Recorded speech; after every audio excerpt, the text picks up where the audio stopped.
Hello everyone, welcome to my channel, Hegfreeze here. Today I am bringing you 3 awesome entitled parent stories. Keywords include bathroom intrusion, Fortnite or virus, and discount. Just sit back, relax, and enjoy the stories.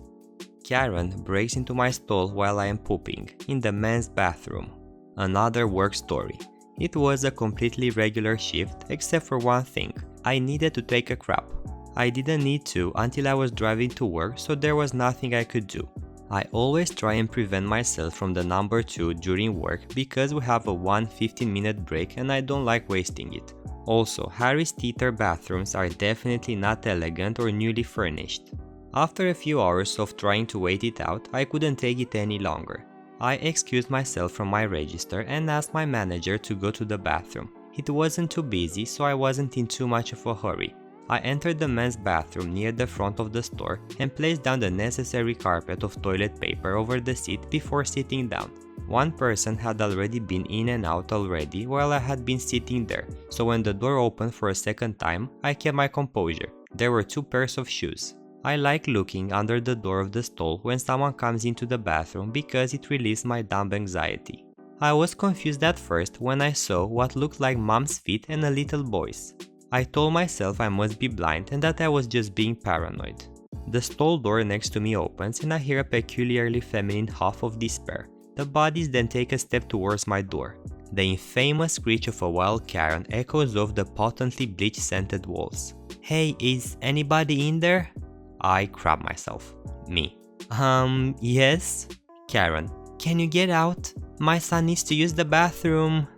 I am completely dumbfounded that there is a grown woman in the men's bathroom first of all. However, I pretend like nothing is wrong, hoping she leaves me alone. Me. Sorry, I am using this one." Karen. "Just use the urinal. You are too old to be peeing in the stall." The fact that she assumes I was peeing in the stall almost makes me laugh, but I am still on defense mode. I get into a position to where they can't see any compromising body parts if the stall opens. Me. "I am not peeing, ma'am. I am pooping and there is another stall." At this point I am internally debating whether to try and finish quickly or keep sitting still. Karen. "Do you think I am stupid? It has an out of order sign. Are you really going to let my boy suffer? He needs to go now." I didn't see the out of order sign when I had come in. After she says this though, I figured that's what she saw when she opened the other door first. Side note, do you guys know those rare stalls that exist in the depths of hell that have circular spin lock? And how the circular plate sometimes falls off of the door, leaving an opening to where anyone on the outside can easily unlock and lock the door? Well, of course the stall that wasn't out of order is exactly like that. I was about to respond when I see Karen's polished red talon stick through and slide the lock open. My life flashes before my eyes. The door swings open and this bee is standing with one hand on her hip and her little boy is right next to her, both gawking at my partially concealed body plopped down on the toilet. My head heats up with a mixture of embarrassment and anger, which makes the next words I say significantly louder. Me. "What are you doing? Get out!" I don't think Karen got what she was expecting. Then again, I have absolutely no idea what she was expecting. Karen. "Ew! You are disgusting!" She then slams the door on me and storms out. I am horrified. The door bounced and reopened, so I lean up and close it and finish as quick as possible. While washing my hands, I am praying to the creator of the simulation that I don't ever see that bee again. Surprise! My prayers didn't work. I leave the bathroom trying as hard as I can to not make eye contact with the few people around the bathroom looking, because they definitely heard me yell moments ago. With my head lowered in shame, I almost make it back to my register when a security guard stops me. I look up and behind the guard my manager is looking at me, confused, and the entitled roach is pointing at me with her kid behind her legs crying.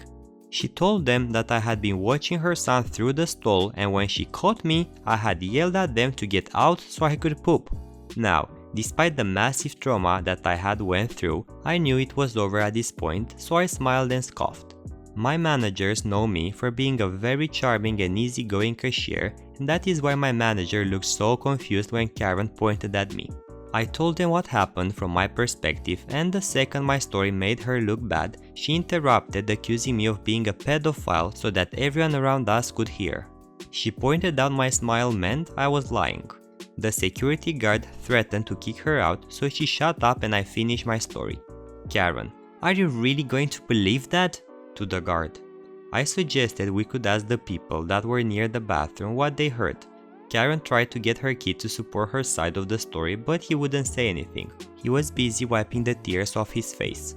The first person the guard asked said they heard me yell, "Get out," and then saw Karen stomp out. The guard then sits down the little boy on one of the chairs and asks the manager to wait here for a second. He then begins to escort her out of the store. Halfway out, she tries to push his chest back, but her hand slides up to his neck and pushes his chin up. He immediately grabs her hand and twists it behind her and wraps his other arm across her mouth so she couldn't scream bloody murder anymore. They then peacefully slide out the door. My manager walks out her son, but not before giving him a balloon from one of the registers.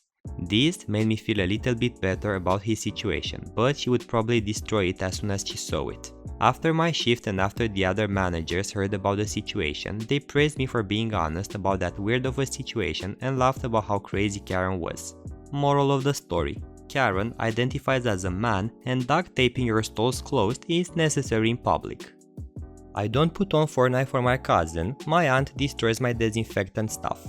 Ah yes, another story featuring my entitled aunt and no longer entitled cousin, so here's a backstory.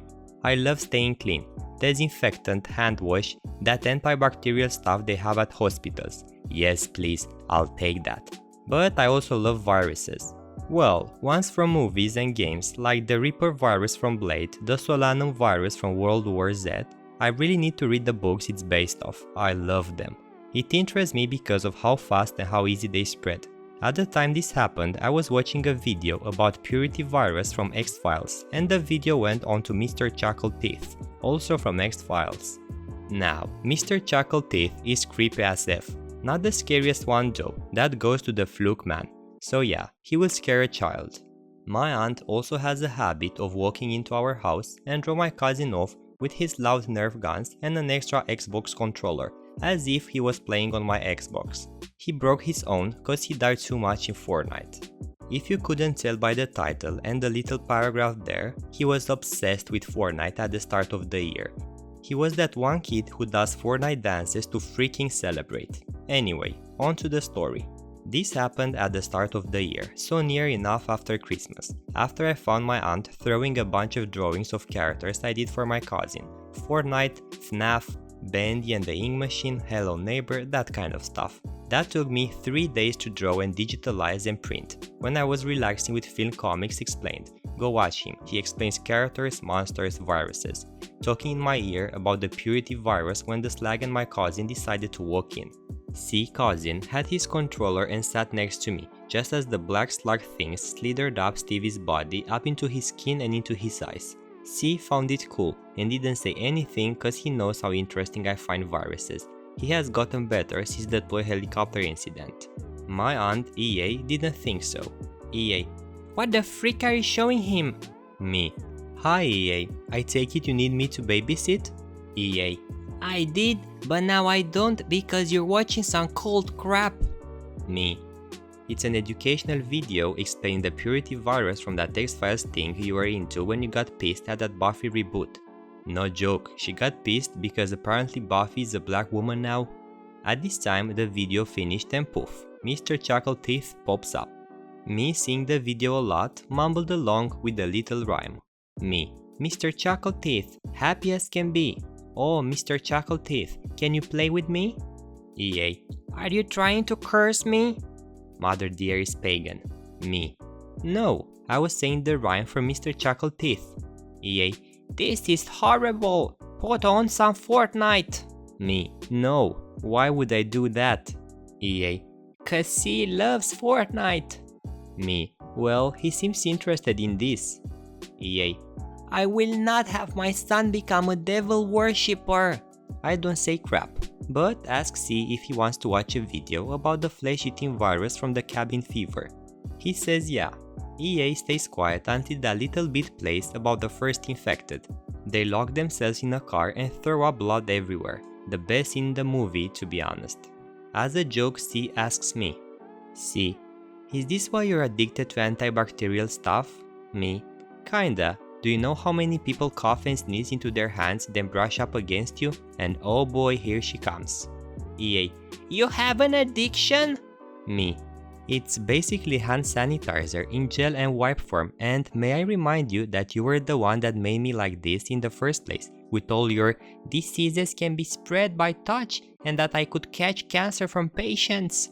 She told me that I couldn't go near my mom after she beat ovarian cancer until she was cured cause I'd catch it.